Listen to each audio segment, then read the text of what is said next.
Hello students, मैं वैभव अपने channel निबेड़ knob में आपका स्वागत करता हूं। ये चैनल 10th, 11th और 12th क्लास के मैथ्स सब्जेक्ट के लिए डेडिकेटेड है। अगर आपको मेरा काम पसंद आए तो प्लीज़ वीडियोस को शेयर कीजिए, क्योंकि मेरा मोट्टो ही है क्वालिटी एजुकेशन सबका अधिकार। और अगर आप पूरा सिलेबस कवर करना चाहते हैं तो आप मेरे चैनल को सब्सक्राइब करके प्लेलिस्ट में जाके चैप्टर वाइज, क्लास वाइज सारे वीडियोस की प्लेलिस्ट चेक कर सकते हैं। और अब तो आप निबेड़ नॉब को इंस्टाग्राम पे भी फॉलो कर सकते हैं। तो चलिए आज का लेक्चर शुरू करें। स्टूडेंट्स, लिमिट्स एंड डेरिवेटिव्स का चैप्टर हम कर रहे थे और दूसरी एक्सरसाइज जो है डेरिवेटिव्स की वो हमने स्टार्ट कर दी थी और पहले 4 क्वेश्चन हमने कर लिए थे। तो आज हम 5th क्वेश्चन स्टार्ट करते हैं।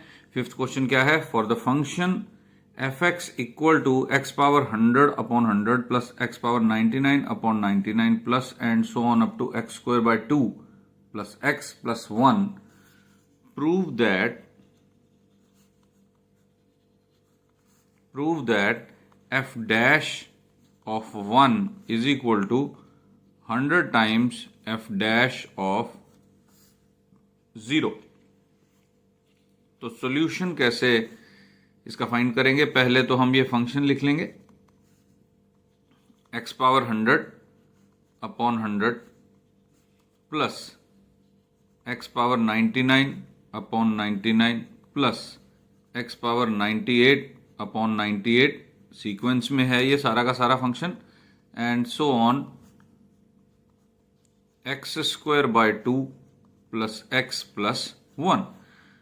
तो डेरिवेटिव तो इसका हो जाएगा, लेकिन हमें पहले ये देखना है कि ये कितनी टर्म्स हैं, इस फंक्शन में टर्म्स कितनी है। x की पावर 100, 99, 98 ऐसा देख के लगता है 100 टर्म्स है। 100 टर्म्स नहीं है, एक ज्यादा है, क्योंकि अगर यहां से देखना शुरू करें, यहां x की पावर 0 है, x की पावर 1, x की power 2 and so on up to 100। तो 0 से स्टार्ट होकर 100 तक नंबर जा रहे हैं, यानी कि 101 नंबर्स हैं, 100 नंबर्स नहीं है। इस बात का हम ध्यान रखेंगे तो बहुत इजीली हमें समझ में आ जाएगा सॉल्यूशन। अब हमने लिखा differentiate with respect to x। अब हमने डिफरेंशिएट करना है, तो ये f डैश x हो गया, और हम जानते हैं कि पावर आगे आ जाती है और एक पावर कम रह जाती है। तो 100 x power 99 upon 100 plus 99 x power 98 upon 99 and so on up to, ये टर्म क्या बन गई? 2x अपॉन 2 प्लस ये x का डेरिवेटिव हो गया 1 और 1 का डेरिवेटिव हो गया 0, बीइंग कांस्टेंट, कांस्टेंट का डेरिवेटिव 0।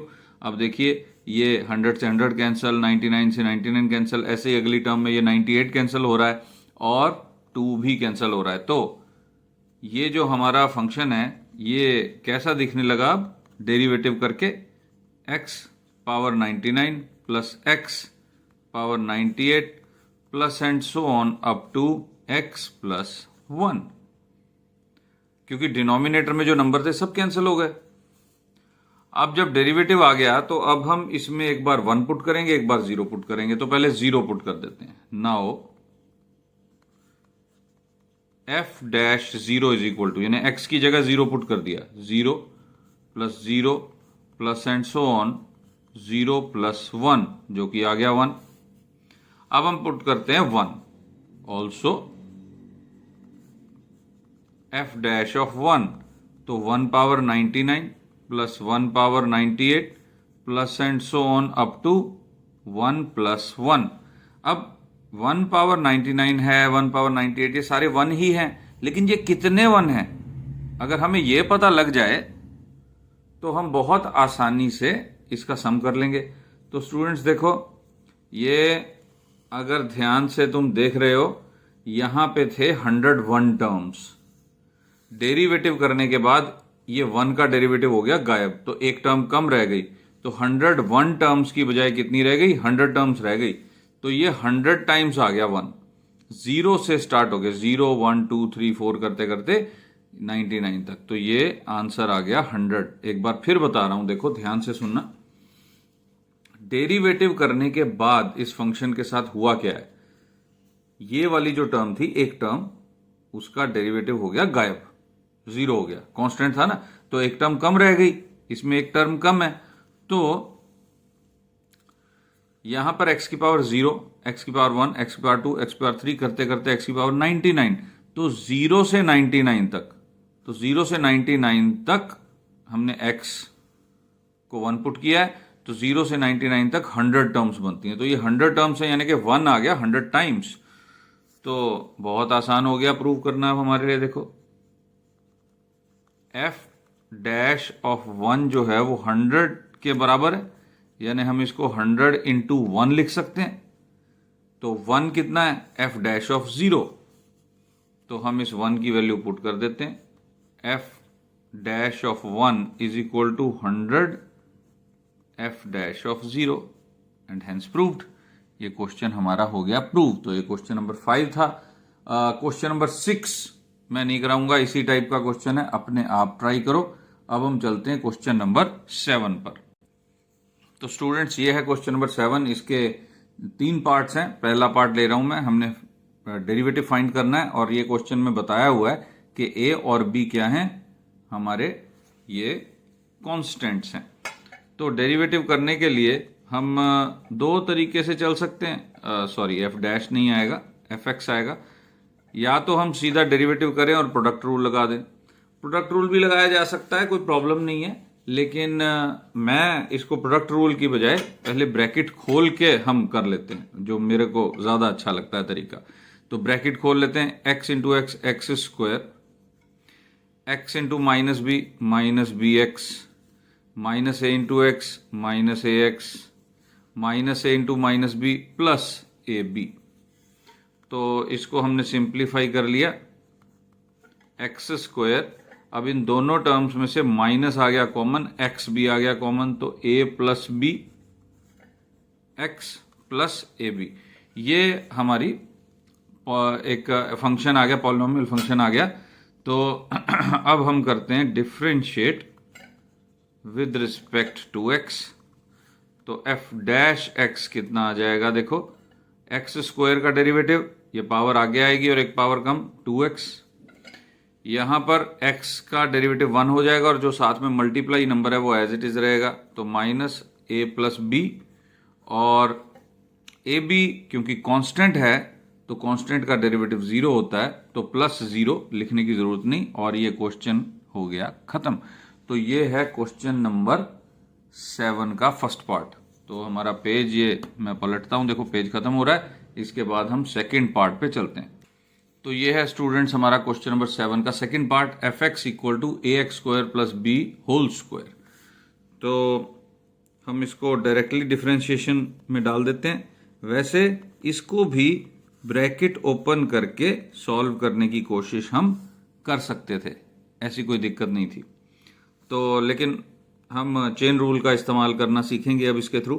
तो पहले पावर आगे आएगी, पहले पावर फंक्शन सॉल्व होगा 2, और ब्रैकेट के अंदर जो है ए एक्स स्क्वायर प्लस बी, उसकी पावर 1, एक पावर कम रह गई, इनटू अभी हमने इसको नहीं छेड़ा, तो अब इसका डेरिवेटिव भी होगा। तो ए एक्स स्क्वायर का डेरिवेटिव, ए तो कांस्टेंट है, तो एक्स स्क्वायर का डेरिवेटिव 2x होता है, 2 आगे आ जाएगा, तो 2a into x plus b, b constant है तो उसका डेरिवेटिव हो जाएगा 0। तो 2ax आ गया, यहां पर प्लस 0 लिखने की हमें जरूरत नहीं है, तो ये 2ax हम पहले लिख देंगे, तो ये डेरिवेटिव भी सिंप्लीफाई हो जाएगा। 2 into 2 4, 4ax, ax square plus b, ये आ गया हमारा डेरिवेटिव। एक बार फिर समझ लो स्टूडेंट्स, ध्यान से समझना। हमने किया था कि f ऑफ जी एक्स अगर हमारा फंक्शन हो और इसका हमने डेरिवेटिव करना है, तो हम क्या करते हैं, पहले बाहर वाले फंक्शन का डेरिवेटिव करते हैं, अंदर वाला एज इट इज रखते हैं, इनटू फिर जो अंदर वाला फंक्शन है उसका डेरिवेटिव। ये चेन रूल कहलाता है, बेसिक रूल है ये हमारे डिफरेंशिएशन का। तो यहां पे मैंने ऐसे ही किया है, जो पावर फंक्शन है वो सबके ऊपर लगा हुआ है, तो इस तरह से ये f की तरह हो गया पावर फंक्शन। और पावर फंक्शन का डेरिवेटिव उसी तरह करना होता है जैसे x की पावर n का डेरिवेटिव करते हैं, मतलब पावर आगे और एक पावर कम। तो हमने यही किया, पावर आगे और एक पावर कम। उसके बाद हमने ये gx था अंदर, फिर हम ये जिसे कहते हैं ना कि पहले हम दरवाजे से एंटर हुए और फिर कमरे के अंदर एंटर हो रहे हैं, तो कमरे में ये फंक्शन है, इसका डिफरेंशिएशन करेंगे तो 2ax आ जाएगा, उसको हमने साथ में मल्टीप्लाई में लिख दिया g-x की तरह। तो इस तरह से ये चेन रूल अप्लाई होता है और ये क्वेश्चन हो गया खत्म। तो क्वेश्चन नंबर 7 का ये सेकंड पार्ट था। अब हम करते हैं क्वेश्चन नंबर 7 का थर्ड पार्ट, जो कि है fx is equal to x minus a upon x minus b. अब इसमें हमें दिखाई दे रहा है कि एक फंक्शन दूसरे फंक्शन के डिवीजन में है, यानी कि ऑब्वियसली यहां पर कौन सा रूल लगेगा, यहां लगेगा कोशेंट रूल। तो कोशेंट रूल साइड पे मैं एक बार पहले लिख देता हूं ताकि तुम्हें याद आ जाए। हमने ये एक वीडियो में अपने पहले किया हुआ है। ऊपर वाले फंक्शन का डेरिवेटिव, नीचे वाला function as it is, minus नीचे वाले फंक्शन का डेरिवेटिव, ऊपर वाला function as it is, upon नीचे वाले फंक्शन का स्क्वायर। ये था हमारा फॉर्मूला कोशेंट रूल का। तो इसका मतलब f और g यानी कि x माइनस ए अलग, x माइनस बी अलग। अगर x माइनस ए का डेरिवेटिव देखा जाए तो कितना है, 1, क्योंकि x का डेरिवेटिव 1, a का डेरिवेटिव 0। और x माइनस बी का डेरिवेटिव अलग से देखा जाए तो वो भी है 1, क्योंकि x का डेरिवेटिव 1, b का डेरिवेटिव 0। तो हम इसको लिखेंगे differentiate with respect to x। तो f dash x is equal to पहले ऊपर वाले फंक्शन का डेरिवेटिव जो कि 1 है into x minus b, minus नीचे वाले फंक्शन का डेरिवेटिव जो कि है 1 into x minus a as it is, ऊपर वाला function as it is, whole upon जो नीचे वाला फंक्शन है एक्स माइनस बी उसका स्क्वायर। तो इसको हम थोड़ा सिंप्लीफाई कर लेते हैं। F dash x is equal to, bracket खोल देंगे तो x minus b minus x plus a, क्योंकि ये माइनस के साथ अब 1 तो मल्टीप्लाई में है, लिखने की जरूरत नहीं, माइनस के साथ ये ब्रैकेट खुलेगा तो माइनस एक्स और plus a, whole upon x minus b का होल स्क्वायर। एक्स से माइनस एक्स कैंसिल, ये आ गया a minus b upon x minus b whole square. तो इस तरह से हमारा क्वेश्चन नंबर 7 भी हो गया सॉल्व। और देखो तुम, बड़ी ही आसानी से सॉल्व हो रहे हैं, बस हमें मेथड समझ में आना चाहिए। तो अब हम चलते हैं क्वेश्चन नंबर 8 पे, जो कि हमें कह रखा है कि डेरिवेटिव करो। अगेन डेरिवेटिव करना, और फंक्शन क्या है, x power n minus a power n upon x minus a, और हमें कह रखा है कि ए एक कांस्टेंट है। तो हम पहले ऐसा करते हैं, x power n minus a power N का डेरिवेटिव देखते हैं कितना आएगा। एक्स पावर एन का डेरिवेटिव एन इंटू एक्स की पावर एन माइनस 1, और ए क्योंकि कांस्टेंट है डेरिवेटिव 0, ए की पावर एन भी कांस्टेंट है वो 0। फिर एक्स माइनस ए का डेरिवेटिव कितना आएगा, वो 1। हमें ये दो अलग अलग पता हो तो क्वोशिएंट रूल लगाना बहुत आसान हो जाता है। Differentiate with respect to x, तो f dash x is equal to, तो क्वोशिएंट रूल में हम अगेन वही फॉर्मूला लगाएंगे कि पहले ऊपर वाले फंक्शन का डेरिवेटिव वो क्या था, n इंटू एक्स की power n minus 1, n into x power n minus 1, और नीचे वाला function x minus a as it is, minus नीचे वाले फंक्शन का डेरिवेटिव 1 और ऊपर वाला function as it is, whole upon x minus a नीचे वाले फंक्शन का स्क्वायर। अब इसको सिंप्लीफाई करने के लिए ब्रैकेट खोल देते हैं। F dash x is equal to,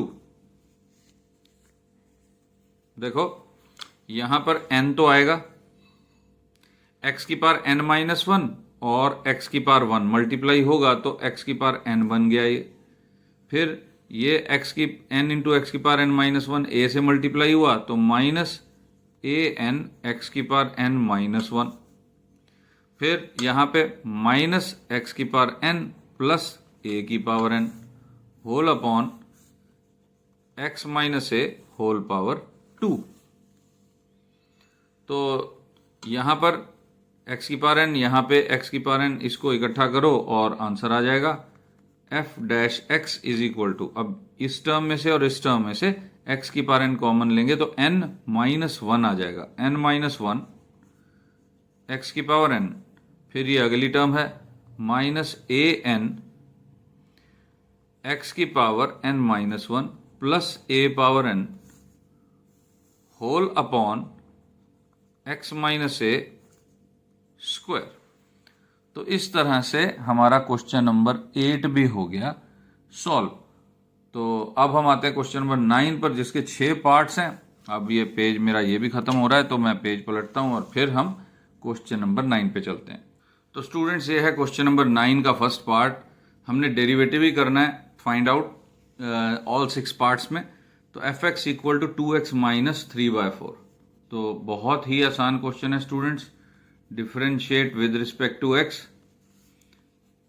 F dash x equal to 2x का डेरिवेटिव 2 आ जाएगा और 3/4 का डेरिवेटिव 0, क्योंकि कांस्टेंट है ये। 2x का डेरिवेटिव 2 क्यों आएगा?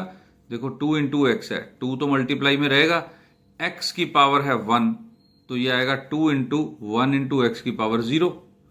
पावर आगे आ गई और एक पावर कम रह गई, तो ये भी 1 है, तो 2 इंटू 1 इंटू 1 2। अब हम आते हैं सेकेंड पार्ट पे इसके।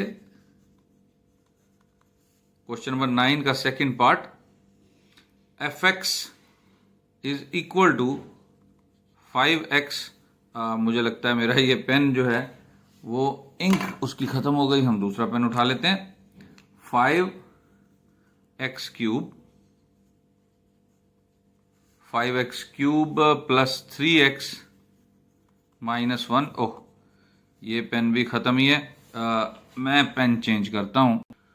हाँ तो स्टूडेंट, अब मैं पेन चेंज कर रहा हूं। 5x cube plus 3x minus 1 एक ब्रैकेट, दूसरा ब्रैकेट है x माइनस 1। अब एक तरीका तो यह है कि सारे ब्रैकेट खोल लो और इजीली एक एक टर्म का डेरिवेटिव कर दो। दूसरा मेथड है कि हम क्या करें कि प्रोडक्ट रूल लगा दें। लेकिन स्टूडेंट्स, जब पॉलिनोमियल होता है ना, तो मेरा ये सजेशन है कि हम प्रोडक्ट रूल ना यूज करें, क्योंकि हम डेरिवेटिव जब करेंगे तो ब्रैकेट तो उसके बाद भी खोलने पड़ेंगे हमको। तो क्यों ना पहले ही ब्रैकेट खोल लिए जाएं। प्रोडक्ट रूल ज्यादातर जब लॉग या ई या ट्रिग्नोमेट्रिक फंक्शन हो तब हम यूज करते हैं मैक्सिमम। तो हम पहले ब्रैकेट खोलना प्रेफर करेंगे पॉलिनोमियल में, क्योंकि मैं फिर बता रहा हूं कि डेरिवेटिव जब हम करेंगे, प्रोडक्ट रूल लगा देंगे इस पे, तो ब्रैकेट तो फिर भी खोलने पड़ेंगे और 2 ब्रैकेट हो जाएंगे वहां पे, तो 2 टर्म्स हो जाएंगी मतलब। तो इससे अच्छा पहले ही ब्रैकेट खोल लो, डेरिवेटिव इजी हो जाएगा। तो x के साथ ये सारे मल्टीप्लाई होंगे पहले, तो 5x power 4 plus 3x square minus x। अब -1 से इन सबको मल्टीप्लाई करो, minus 5x cube minus 3x plus का 1। तो इसको ज़रा हम सेटिंग कर लेते हैं इसकी पावर्स की।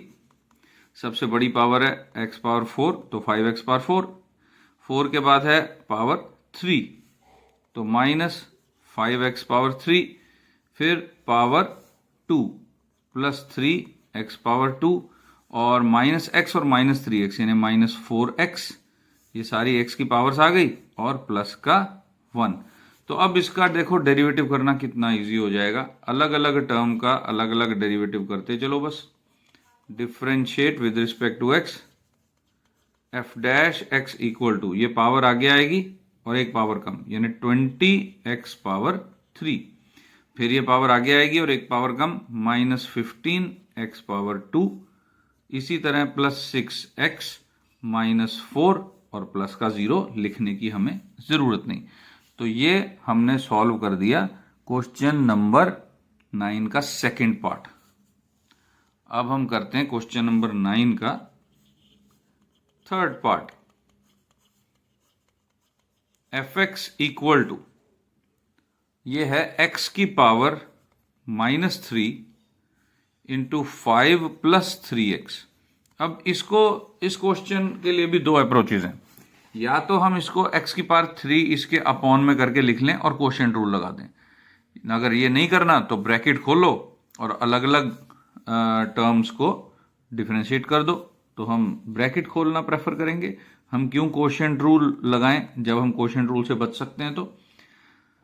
तो ये आ गया 5x की पावर -3 प्लस 3x की पावर -2। देखो कैसे, -3 और ये x की पावर 1 था तो -3 + 2 हो जाएगा। x की पावर -3 इंटू x की पावर 1 मीन्स x की पावर -3 प्लस का 1 तो x की पावर -2। तो इसको डिफरेंशिएट करना भी कोई मुश्किल नहीं है। Differentiate with respect to x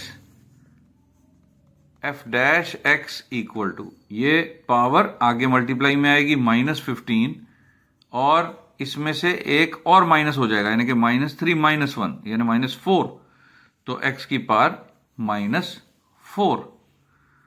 फिर ये टर्म भी माइनस बनेगी पहले तो -6x की पावर -3। तो अगर इसमें से x की पावर -3 कॉमन लेना है, 3 कॉमन लेना है तो ले सकते हो, अदरवाइज ये आंसर भी हमारा करेक्ट ही है। तो ये था क्वेश्चन नंबर 9 का थर्ड पार्ट। और मुझे लगता है फोर्थ पार्ट बहुत इजीली तुम कर सकते हो, इसी तरह फिफ्थ पार्ट भी कर सकते हो, कोई मुश्किल नहीं है।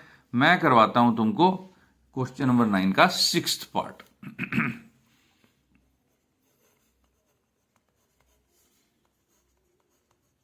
fx equal to 2/x + 1 -x² 3x - 1। तो मैंने जब फॉर्मूले का जो वीडियो था अगर तुम देखोगे उस वीडियो में मैंने बताया था, जो कि यहां काम आएगा, कि दो फॉर्मूले याद कर लो। अगर 1/x का डेरिवेटिव करना है तो -1/x² हो जाता है वो, ये तुमको मैंने बताया था। यहां पे अब काम आएगा। तो differentiate with respect to x f' equal to, ये 2/x + 1 है। x + 1 हो, अकेला x हो, x + 3 हो, x - 5 हो, कोई फर्क नहीं पड़ता क्योंकि कांस्टेंट का डेरिवेटिव तो 0 ही हो जाना है। तो 2 × 1/x + 1 का डेरिवेटिव बिल्कुल ऐसे ही होगा, x की जगह x + 1 कर दो बस, -1/x + 1 का स्क्वायर माइनस। अब यहां पे ऐसा नहीं हो सकता, यहां पे ऊपर का डेरिवेटिव नीचे का derivative means quotient rule apply हो जाएगा। तो उसके लिए हम ये देख लेते हैं कि x² का डेरिवेटिव कितना है 2x और 3x - 1 का डेरिवेटिव कितना है 3, क्योंकि x का डेरिवेटिव 0 -1 का डेरिवेटिव 3 कांस्टेंट है, x का डेरिवेटिव 1 तो 3 -1 का डेरिवेटिव 0। तो ऊपर वाले का डेरिवेटिव 2x, नीचे वाला function as it is, minus नीचे वाले फंक्शन का डेरिवेटिव ऊपर वाला function as it is, whole upon 3x - 1 whole square. तो इसको अगर सिंप्लीफाई कर लेंगे तो हमारा आंसर आ जाएगा। तो -2/x + 1 होल स्क्वायर माइनस, अब इसको ओपन कर देते हैं, 6x² -2x -3x² whole upon 3x - 1 whole square. तो ये आंसर आ गया -2/x + 1 whole square minus 6x² - 3x² is 3x² -2x whole upon 3x - 1 whole square. तो ये हमारा आंसर आ गया स्टूडेंट्स। इस तरह से हमने क्वेश्चन नंबर 9 पूरा कर लिया। आगे हमारे दो बड़े ही इंपॉर्टेंट क्वेश्चन हैं जिसमें ट्रिग्नोमेट्रिक फंक्शंस हैं। तो उसको स्टार्ट करने से पहले मैं तुम्हें एक रिक्वेस्ट करूंगा स्टूडेंट्स कि कमेंट सेक्शन में जाके मेरे इस वीडियो को 1 to 5 के स्केल पे रेटिंग ज़रूर देना, और कोई सजेशन हो तो वो भी देना। और अगर तुम्हें पसंद आया हो ये वीडियो तो शेयर और लाइक ज़रूर कर देना, और सब्सक्राइब भी कर लो, क्योंकि सब्सक्राइब करके तुम सारे के सारे videos playlist class wise chapter wise देख सकते हो और पूरा सिलेबस अपना कवर कर सकते हो। तुम्हें किसी भी ट्यूशन की ज़रूरत नहीं पड़ेगी। तो स्टूडेंट्स कमेंट करना मत भूलना, शेयर लाइक सब्सक्राइब करना मत भूलना। हम अब मिलेंगे अगले वीडियो में। Thank you, bye.